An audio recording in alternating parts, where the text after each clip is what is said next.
Welcome back to part 2 of my talk on interviewing. My name is Steve Cavan. I'm teaching for RCM 300 at the University of Saskatchewan. If you haven't seen part 1, you might want to go back and check on that. I give some tips on just generally the interviewing procedure itself. And yeah, think about that. Think about those issues. Here, I want to focus more specifically on the types of questions that you'll get during an interview and just some general advice on how to structure your answers. In preparation for that section, I would encourage you to look at the Word document that has been posted called probably interview questions. I would say take that Word doc and incorporate it into your portfolio, which you've been doing in Word.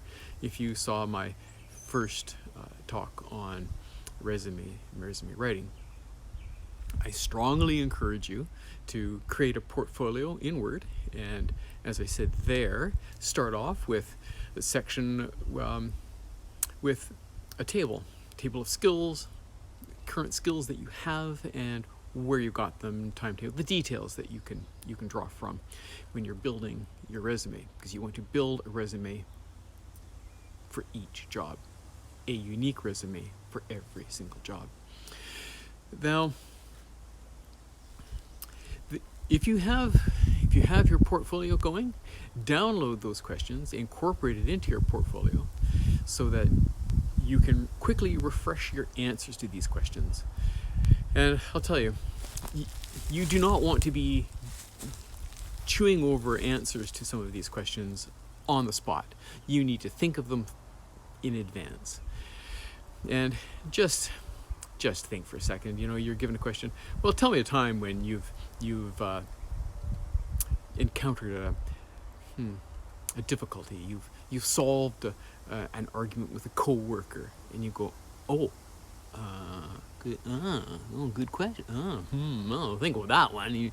And you ponder it for 15 seconds and ums and ahs, as opposed to the other person who says, yeah, I tell you, 2 years ago we had this, and you just nail it right off the bat.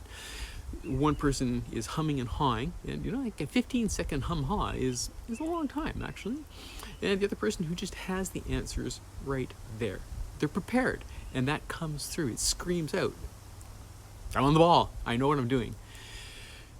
You want to be that person, not the person who's humming and hawing. So look at those questions. Think of the answers. They should ideally take about, say, a minute, 1 to 2 minutes. If you go more than 2 minutes on most of these questions, you're going to be boring them. If you're under 30 seconds, you're probably not giving them the kind of information they want. And as I mentioned in the previous video, the whole purpose of this is for them to get to know you, and you need to talk, and you need to engage in communication. So that's a big part of it. And yeah, there are certainly questions there you do not want to be thrown at unexpectedly. You want to have something prepared.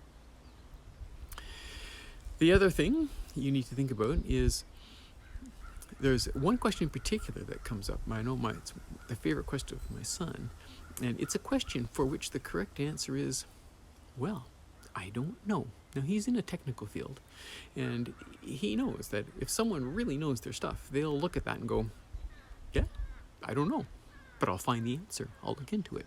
And people that don't really know what they're doing will spout off an answer like, oh yeah, I'll do this, and yeah, and they blew it right there. So be on guard. Sometimes the questions are tricky. Anyway, have a look at those. Do incorporate them into a portfolio. I strongly recommend it. It's a very simple technique, getting all those past events top of mind, making your interview shine, sparkle, making your interview sparkle.